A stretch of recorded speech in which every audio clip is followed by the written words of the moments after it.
Dear devotees, तो आज श्रील प्रभुपाद जी का आविर्भाव दिवस है। तो आज हम उन्हीं के जीवन के बारे में आज चर्चा करने वाले हैं कि श्रील प्रभुपाद जी ने हमें क्या दिया। कुछ डिवोटीज कहते हैं कि श्रील प्रभुपाद जी ने हमें सब कुछ नहीं दिया, लेकिन गौर गोविंद स्वामी जी कहते थे कि Srila Prabhupada has given all the thing in his books in the form of his teachings.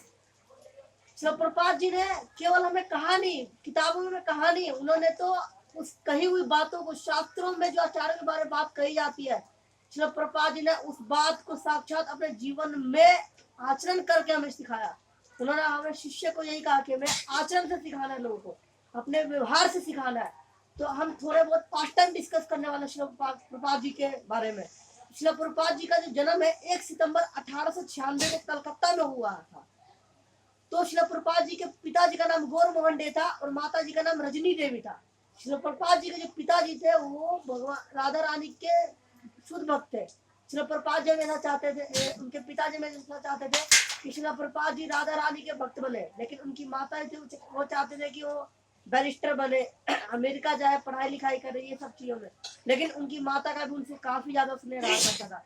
उनकी माता ने बचपन में एक तांत्रिक के कहने पे अपने ब्रेस्ट से उनको ब्लड दिया था ताकि श्रील प्रभुपाद जी का स्वास्थ्य अच्छा रह सके। तो हम थोड़ा डिस्कस करते हैं उनके बचपन के बारे में। एक बचपन की घटना आती है कि एक बार ना वो कुछ आरती वारती कर रहे थे ना, तो माचिस की तिल्ली से ना उनके कपड़ों में आग लगी। तो छोटे बच्चे थे, वो लगभग 4 साल के होंगे। तो कोई अचानक व्यक्ति आया और उसने कंबल डाला और चला गया। तो आप बताइए वो व्यक्ति कौन थे? हम सभी जानते हैं व्यक्ति उससे कोई और नहीं, भगवान श्री कृष्ण ही थे। तो इसमें और आता है कि श्रील प्रभुपाद जी अपने परिवार के साथ ट्रैवल करते हुए जा रहे थे। एक रिक्शे पे वो उनके परिवार सब बैठे हुए थे। तो जो रिक्शा पलटा, खाई में जैसे गया, तो बाकी जो रिक्शे के अंदर बाकी जो लोग बैठे हुए थे उनको थोड़ा बहुत तो वाउंडेड हुए, जख्म आया उनको। लेकिन श्रील प्रभुपाद जी का क्या हुआ, वो ऐसे बैठे थे एज इट इज की जैसे मान लो राइट साइड बैठे हुए रिक्शे, अब लेफ्ट साइड आ गए। तो वो जो रिक्शा चालक था वो भी देख के हैरान हो गया कि ये कैसे हो सकता है। तो श्रील प्रभुपाद जी ने अपनी पढ़ाई लिखाई थी वो प्रेसिडेंसी कॉलेज में की थी। ये ऐसा प्रॉस्पर यूनिवर्सिटी था कि यहाँ से डिग्री लेने के बाद तो अंग्रेजों के द्वारा वेल सिस्टमैटिक एजुकेशन प्रोवाइड करते थे और एक एजुकेशन बेस्ड के थ्रू व्यक्ति को एक अच्छी एम्प्लॉयमेंट दिया करते थे। लेकिन श्रील प्रभुपाद जी गांधी मूवमेंट में इन्वॉल्व हो गए थे, तो उन्होंने डिग्री नहीं ली, कॉलेज की उन्होंने डिग्री नहीं ली। लेकिन जब 1922 में जब अपने स्पिरिचुअल मास्टर से मिले, डिवाइन ग्रेस श्री श्रीमद भक्ति सिद्धांत सरस्वती गोसाई प्रभुपाद से मिले, तो उनको देख के उन्होंने साष्टांग दंडवत कर दिया, क्योंकि उनका जो पालन पोषण एक वैष्णव सदस्य परिवार में हुआ। अभी तक वो उठे नहीं, तो उससे पहले भक्ति सिद्धांत जी उनको रिप्लाई में दिया, आप तो पढ़े लिखे लगते हैं, you have to preach the cult of Lord Chaitanya in all over the world. ये कहते ही तो प्रभुपाद जी ने उस टाइम सोचा कि अरे ऐसा कोई साधु संत हमने नहीं देखा कि जो किसी को कह रहा है कि प्रचार करो। क्योंकि उन्होंने आमतौर पर कहते थे कि जब मैं छोटा था मेरे घर पे काफी साधु संत आया करते थे, उनके पिताजी उनका खातिरदारी करते थे, उन्हें अच्छे से भोजन देते थे, लेकिन उनसे एक ही आशीर्वाद मांगते थे कि मेरे बच्चे को आशीर्वाद दीजिए कि he become the devotee of Lord Chaitanya. तो लेकिन उन्होंने देखा था कि जो साधु संत होते थे उस टाइम ठीक नहीं होते। लेकिन जो हमारे भक्ति सिद्धांता जी थे, इनका तो पहले से नित्य सिद्ध भक्त है, इनका पालन पोषण तो भक्ति विनोद ठाकुर के द्वारा एक वैष्णव पद्धति के अनुसार किया गया था। तो उन्होंने देखा तो भक्ति सिद्धांता जी की जो अपीयरेंस थी बहुत अलग लग रही थी बाकी साधुओं से। मतलब बाकी साधु उस टाइम पे जो बड़ी बड़ी बियर्ड रखते हैं ना, और बिल्कुल मैले कुचले कपड़े पहनते थे, नीट क्लीन रहते, लेकिन भक्ति सिद्धांत बिल्कुल इसके अपोजिट थे। बिल्कुल क्लीन शेव, हेड शेव, बियर्ड शेव, और एक ब्राह्मण थ्रेड उनकी लटक रही है, बिल्कुल तुलसी माला दिख रही है। तो ये देख के काफी इंप्रेस हुए। लेकिन थोड़ा उन्होंने जो हमारे भक्ति विनोद जो श्रील प्रभुपाद जी थे, ये अपने टाइम से काफी मतलब डिबेट करते थे स्कूल में। तो डिबेट में कभी किसी नहीं आ रहे थे, तो इनके फ्रेंड्स ने कहा था कि अगर ये प्रूव कर देंगे तो हम मान जाएंगे ये साधु सही है। तो इन्होंने भक्ति सिद्धांत जी से क्वेश्चन पूछा, but not in the challenging way, कि आप कहते हैं कि चैतन्य महाप्रभु के संदेश का प्रचार किया जाए, तो अभी तो हमारा देश आजाद ही नहीं हुआ है, तो देश आजाद नहीं हुआ है तो फिर क्यों हमें प्रचार प्रसार करना चाहिए भी। तो भक्ति सिद्धांता रिप्लाई करते हैं, the teachings of Lord Chaitanya not wait for any political event. भगवान चैतन्य महाप्रभु का संदेश है किसी भी राजनीतिक मुद्दों का मोहताज नहीं है कि देश आजाद है या नहीं है। वो कह रहे थे, उन्होंने कहा पॉलिटिशियन आएंगे, पॉलिटिक्स बनी रहेगी, लेकिन चैतन्य महाप्रभु का संदेश ऐसे किसी मंडेन चीज के लिए इंतजार नहीं करेगा। ये देख के बहुत ज्यादा कमिटेड हुए। तो वही जब घर जा रहे थे श्रील प्रभुपाद, तो इन्होंने सोचा कि अगर मैं मैरिड नहीं होता मैं इनको ज्वाइन कर लेता। लेकिन खैर वो फिर गए। लेकिन श्रील प्रभुपाद जी ने भी कहा कि मैं अपने गुरु महाराज से ज्यादा समय नहीं मिला, वही 12-13 बार मिले। उन्होंने कहा लेकिन मैं उनसे मिला नहीं, लेकिन उनके वाणी का एसोसिएशन मैंने बहुत किया। उन्होंने जो कहा उसको मैंने अपनी लाइफ में अप्लाई करने का प्रयास किया। वही कहते थे आप स्पिरिचुअल मास्टर से दूर हो सकते हैं फिजिकली, लेकिन उनके वाणी के द्वारा जो उनके माइंड में चल रहा है, जो प्रीचिंग को लेके, अगर आप उनको फॉलो कर रहे हैं, उनकी टीचिंग को लाइफ में अप्लाई कर रहे हैं, तो आप गुरु का संग कर रहे हैं। तो श्रील प्रभुपाद जी ने फिर ना वहां पे जो गौड़िया मठ है वहां पे जाना इन्होंने चालू कर दिया धीरे धीरे। मतलब जाते थे, ये हफ्ते में एक बार जाया करते थे। तो जो गौड़िया मठ के जो डिवोटीज है उनके साथ काफी स्पिरिचुअल चीजों में इन्वॉल्व हुए ये। अब इनकी फैमिली को थोड़ा बहुत इशू होने लगा कि इनकी जो पत्नी थी, इनकी पत्नी का नाम राधा रानी दत्त था। तो ये बहुत मतलब अच्छी वाइफ थी, अपने पति का बिल्कुल ख्याल रखती थी, बच्चों का बिल्कुल लाल अच्छे से करती थी। लेकिन ये डिवोशनल चीजों में सपोर्ट नहीं करती थी श्रील प्रभुपाद। आप भक्ति कीजिए और कोई नहीं।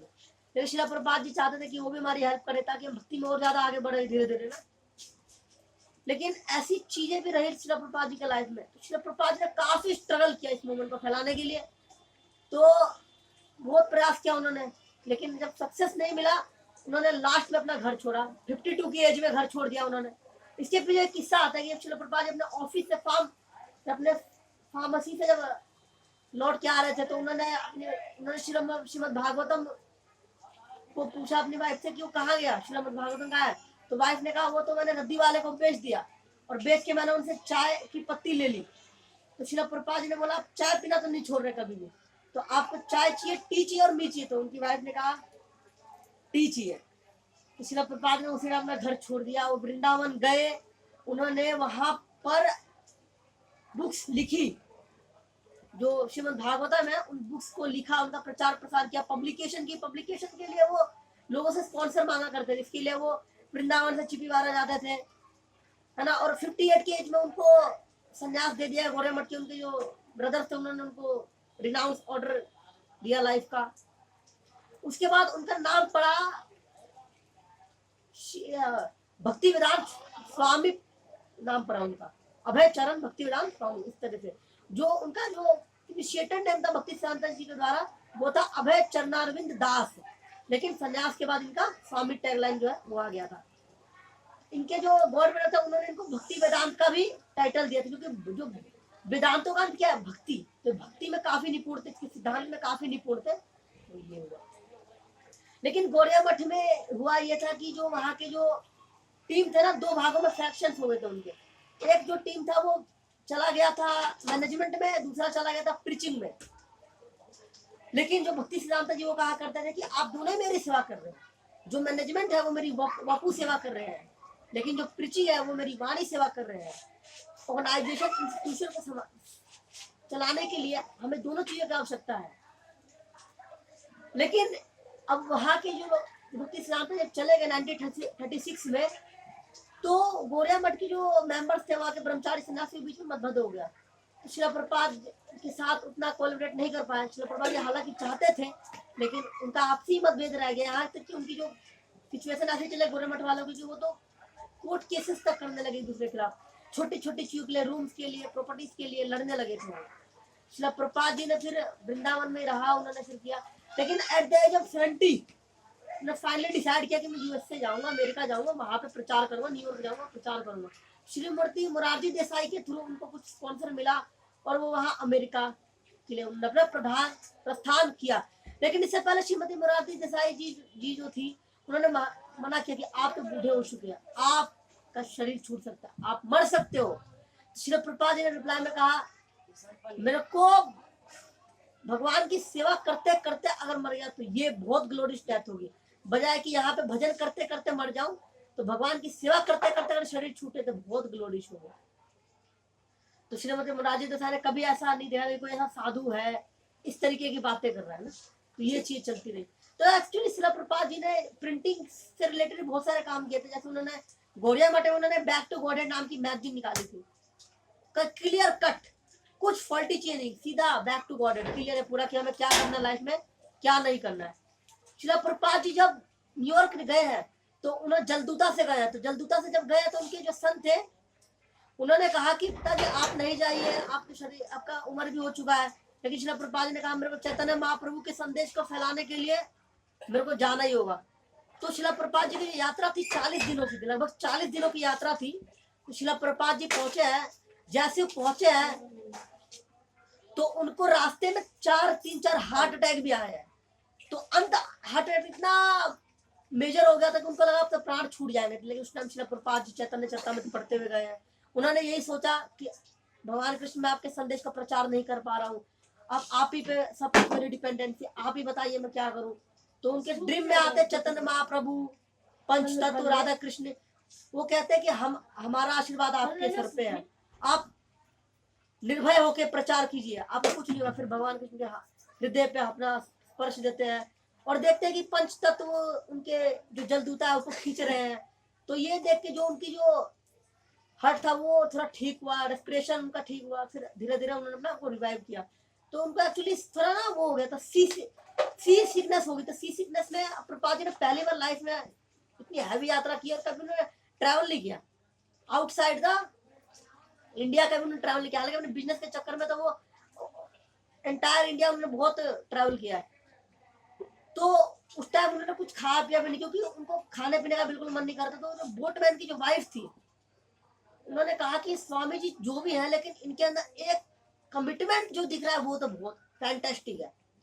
तो उस टाइम उसमें जन्माष्टमी भी शिला प्रभुपाद जी ने मनाई। वहां पे जितने मेंबर्स उनको शिला प्रभुपाद ने स्वयं प्रसाद बनाया, उनको भोगा ऑफर किया, वहां राधा कृष्ण को और सबको दिया। ये करने के बाद तो ये देख के, उनके आचार व्यवहार को देख के वहां के लोग काफी ज्यादा प्रभावित हुए। लेकिन शिला प्रभुपाद जी जैसे ही पहुंचे हैं न्यूयॉर्क, उन्होंने स्टॉल ऑर्डर रखी है, हाथ में उनके संन्यास डंडा है, एक छोटी सी अटैची है जिसमें उन्होंने आलू भर रखा था। एक्चुअली वो जब गए थे तो उन्होंने आलू रखा था कि उन्होंने कहा कि मैं तो कुछ खाऊंगा नहीं, क्योंकि वहां पे मीट सर्विंग भी होती है, वाइन भी सर्विंग होती है बोट के अंदर। तो उन्होंने आलू उबाल के खा रहे थे शिला प्रभुपाद जी। जब पहुंचे तो उनके हाथ में ट्रंक है जिसके अंदर श्रीमद् भागवतम रखा हुआ है। तो जैसे ही पहुंचे उन्होंने चारों तरफ देखा, उन्हें कुछ पता नहीं चला, बड़ी बड़ी ऊंची ऊंची बिल्डिंगें हैं। तो उन्होंने बोला कृष्ण आप मेरे को कहाँ पे लेके आ गए, मैं क्या करूँ।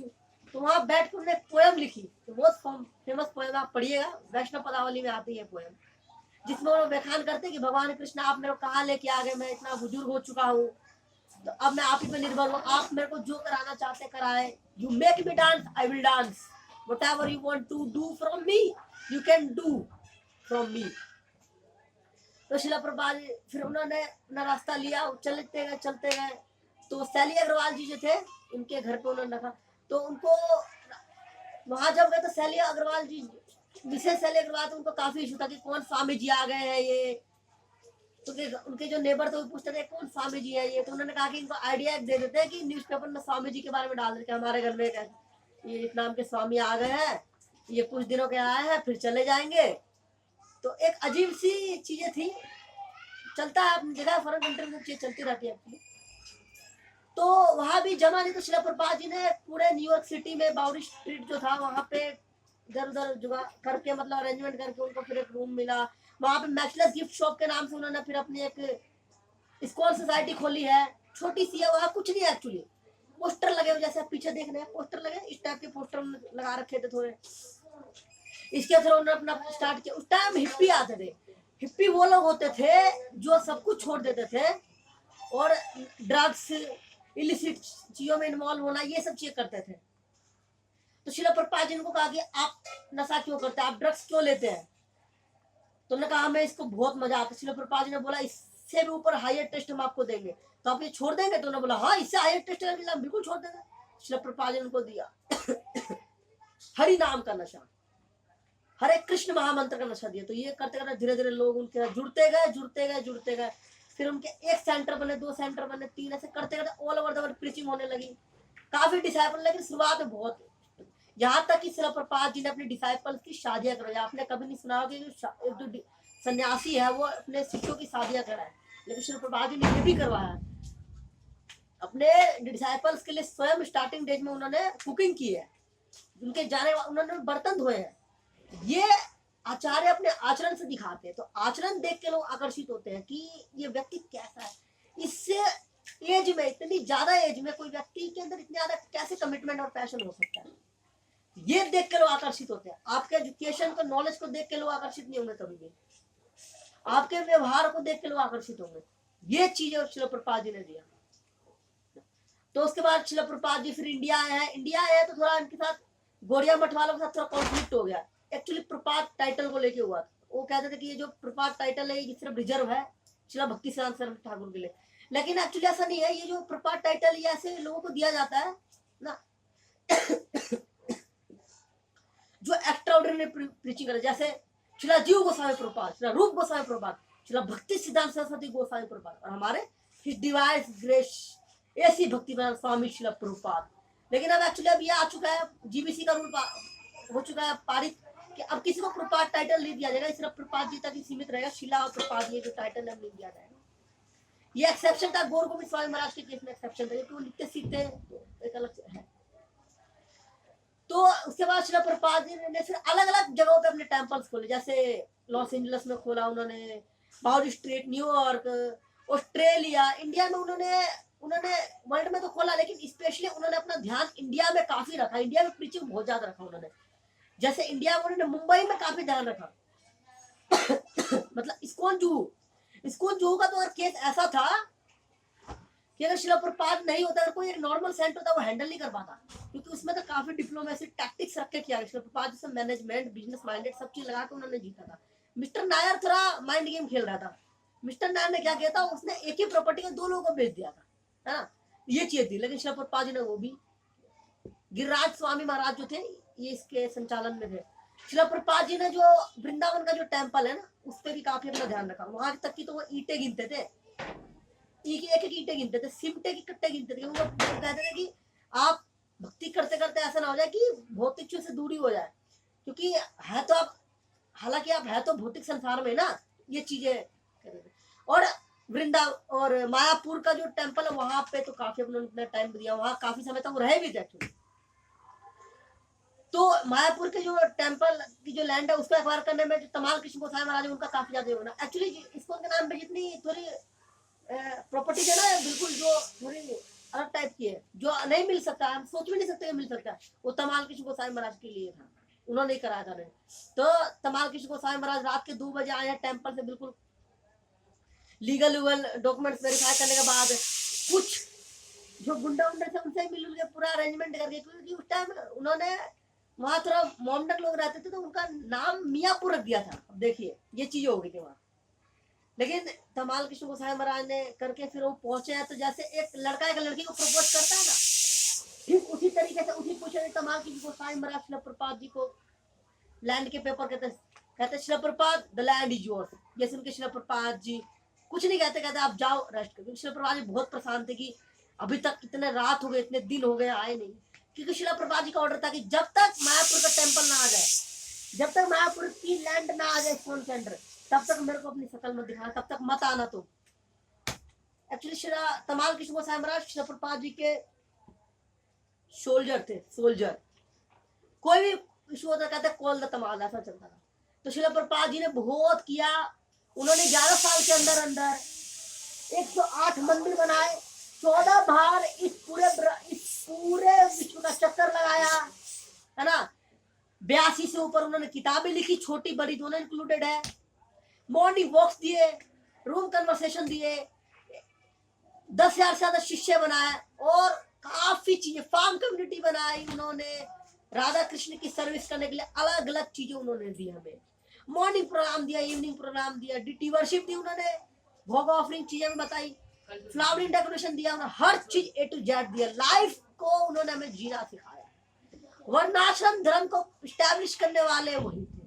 भक्तिविनोद ठाकुर जी ने लिखा था कि अगर वर्णाश्रम धर्म को स्टैब्लिश कर दिया जाए तो ये भक्ति के बहुत अनुकूल होगा। तो प्रभुपाद ने प्रैक्टिकल दिखाया।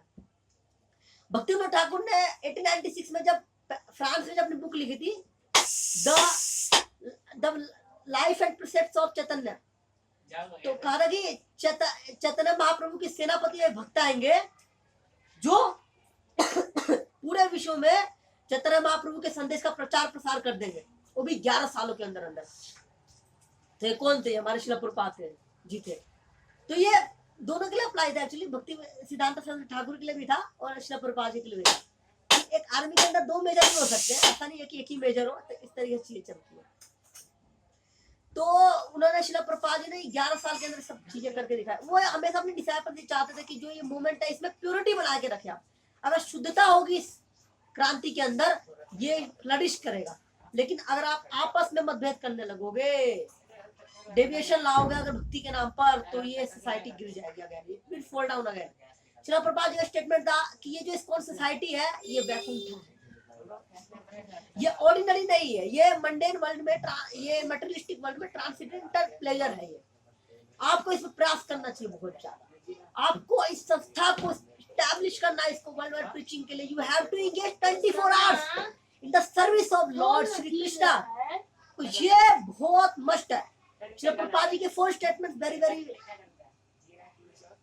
मतलब पंक्चुअल लगते हैं सुनने में कि books are the basis, preaching is the essence, purity is force, and when I forget from my mind I will tell you later। तो फिर ये सब चीजें श्रील प्रभुपाद जी ने मतलब बहुत किया। जो श्रील प्रभुपाद जी ने किया हमारे लिए वो कोई नहीं करता, nobody can do it। क्योंकि ऐसे जो भक्त आते हैं भगवान के, ये बार बार नहीं आते, युगों युगों में एक ही बार आते हैं हम जैसे पापी आत्मा को उद्धार करने के लिए, ऐसा नहीं होता है। तो आज श्रील प्रभुपाद जी का आविर्भाव दिवस है। ग्लोरिफिकेशन आप जितना कर सकते हैं करें। श्रील प्रभुपाद जी कहते थे मेरे अपने डिसाइपल्स यही कंप्लेंट रहती है कि they distribute books but don't read it. तो it's my humble request to from all of you that you must thoroughly read the books of Shri Bhaktivedanta Swami Srila Prabhupada. Humble request है। गोपाल कृष्ण गोसाई महाराज भी यही कहते हैं, आप बुक्स पढ़िए श्रील प्रभुपाद जी के, क्योंकि आप बाकी चरण किताबें पढ़ सकते हैं, आपको नॉलेज मिल जाएगी, लेकिन प्रीचिंग को लेके इंतुसियाज्म नहीं आएगा, कमिटमेंट नहीं आएगा। श्रील प्रभुपाद जी बुक्स पढ़ेंगे, you will definitely get enthusiasm in the preaching. सेवा करिए, है ना, प्रचार करिए, भक्ति कीजिए, अपने जिम्मेदारियों अपने कर्तव्य का निर्वहन कीजिए। ये सारी चीजें हमें श्रील प्रभुपाद ने सिखाई। श्रील प्रभुपाद ने हमें कभी ये सब नहीं कहा कि आप सब छोड़ दें, उन्होंने हमें कहा कर्म संन्यास लेना, सिर्फ संन्यास में, उस तो वैरागी बन जाएंगे, हम ठल्ले हो जाएंगे चीजों को लेकर। तो आज के समय में देखा है कि श्रील प्रभुपाद जी के काफी वरिष्ठ भक्त है जो गुणगान कर रहे हैं। हर जगह इस्कॉन के जितने टेंपल है, सेंटर है, all over the world, across India, हर जगह पे उनका गुणगान चल रहा है। तो सुबह से ही चल रहा है, क्योंकि श्रील प्रभुपाद जी का जो जन्म हुआ है जन्माष्टमी के अगले दिन हुआ है, मतलब नंदोत्सव के दिन हुआ है। ये हैवी फीस्टिंग होती है। हम फास्टिंग लगते हैं पहले जन्माष्टमी वाले दिन, और 12 बजे के बाद दोपहर के 12 बजे फीस्टिंग करते हैं, लेकिन फिर एनर्जी लेते हैं और फिर पूरे साल करते हैं। तो श्रील प्रभुपाद जी एक पावरफुल आचार्य है, पावरफुल मैग्नेनिमस आचार्य। ऐसे लोग जब आते हैं तो ये shake it all the world with the devotion of Krishna prem. ये ऐसे आचार्य बहुत रेयर चांस होते हैं, क्योंकि इनके बारे में भविष्यवाणी भी काफी ज्यादा की गई होती है, पुराणों में, शास्त्रों में उनका वर्णन होता है, लेकिन एक हिडन रूप में होता है, एक छुपे हुए रहस्यमय रूप में होता है। लेकिन जब ये आते हैं तो इनकी एक्टिविटीज जो होती है वो ऑर्डिनरी ह्यूमन की बहुत अलग होती है। क्योंकि शुरुआत में तो लगेगा कि इनकी फैमिली भी पैदा, उनके बच्चे हैं, लेकिन इनके लास्ट जब दिखता है ना, इनका जो काम होता है, एक्टिविटी अलग होता है इनका एक्टिविटी। क्योंकि इतनी ओल्ड एज में कोई इतना नहीं कर सकता, इतनी चीजें ओल्ड क्या है, यंग एज में भी कोई नहीं कर सकता, कैसे चीजें होगी ना, ये सब चीजें होती है।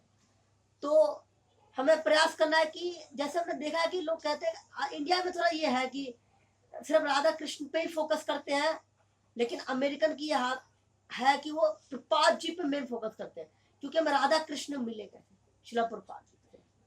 क्योंकि पता सबको था राधा कृष्ण की भक्ति के बारे में, कृष्ण भक्ति सबको पता थी, लेकिन करना कैसे सिस्टमेटिक तरीके से, क्या प्रावधान है, क्या तरीका है, क्या सिस्टम है, ये हमें श्रील प्रभुपाद ने दिया है। आचार्यों के थ्रू अगर हम जाएंगे तो हम जरूर आगे जाएंगे, लेकिन अगर हम अपने मेंटल स्पेकुलेशन के थ्रू जाएंगे गड़बड़ हो जाएगा। तो आज पूरे जगह पे श्रील प्रभुपाद जी का गुणगान चल रहा है, आप भी गुणगान कीजिए, उनकी बुक्स को पढ़िए, बिल्कुल डीप में जाके उनकी किताबों को पढ़िए, इनके बारे में थोड़ा एक कुछ, मैंने एक संकीर्तन मूवमेंट चल रहा था, उसमें एक शिष्य कह रहे थे कि कुछ ना एक हिमालय साइड करते करते इसको उनके डिवोटीज कुछ चले गए प्रीचिंग करने के लिए। तो वहां पे एक योगी था, जटाएं बांध रखी थी। तो उस योगी ने कहा कि मेरे को ना समुद्र शास्त्र का ज्ञान है। समुद्र शास्त्र एक्चुअली क्या होता है कि वो आपकी फोटो देख के बता देंगे कि आप पिछले जन्म में क्या थे। तो उन्होंने बताया, तो उन्होंने किताब दी, फोटो में देखी है। तो उन्होंने देखा कि आप जानते नहीं है कौन है। तो उन्होंने कहा शिष्य ने, नहीं हम जानते हैं, हमारे आध्यात्मिक गुरु है, इनसे हमने टीचिंग्स लिया, हम इनको फॉलो करते। आप नहीं जानते, यू डोंट नो हिम। वो जितने भी चारों हमारे संप्रदाय है ना, उनके शक्तावेश अवतार है। मतलब जितने भी चारों संप्रदाय है, रामानुजाचार्य जी, मध्वाचार्य जी, है ना, और अपने निम्बार्क में आते हैं। तो चारों संप्रदाय की जो आचार्यों की जो शक्ति है वो श्रील प्रभुपाद जी में है। तभी हम देखते हैं श्रील प्रभुपाद जी ने वो काम किया जो एक आम आदमी के लिए करना बहुत टफ है। ये भगवान के शक्तावेश अवतार है। शक्तावेश अवतार, जब भगवान की किसी असीम कृपा होती है, भगवान की शक्ति का आवेश होता है, उसे कहते हैं शक्तावेश अवतार। तो ये दिन बहुत हमारे लिए अच्छा होना चाहिए। इसको सुगमय बनाए, भक्तिमय बनाए, भगवान के नामों का जप कीजिए। ये सब चीजें अगर आप करेंगे, आप भक्ति में जरूर आगे बढ़ेंगे। वैसे बहुत सारी पास्ट टाइम में श्रील प्रभुपाद जी के बारे में बताने में, लेकिन अगर यही मैं अपनी वाणी को ही विराम दूंगा, क्योंकि बहुत लोग कर रहे हैं, हम तो कुछ नहीं कर पाएंगे योगदान। हमारा प्रयास यही रहता है कि हम जो कर सके थोड़ा बहुत वो करने का प्रयास करते रहेंगे अंत समय तक। तो डियर डिवोटी, अगर आपको ये वीडियो अच्छी लगी है तो आप चैनल को सब्सक्राइब कीजिए, ताकि हम फ्यूचर में आपको और न्यू वीडियोस ला के देते रहे। अगर आपको कोई न्यू वीडियोस चाहिए किसी और टॉपिक्स पे, स्पिरिचुअल टॉपिक्स पे, आप कमेंट में बताइए आपको किस प्रकार की वीडियोस चाहिए। हम आपके सेवक है। आपको जिस भी चीजें चाहिए आप हम बताइए, हम अपने प्रयासों से जितना करेंगे उतना करने का प्रयास करेंगे।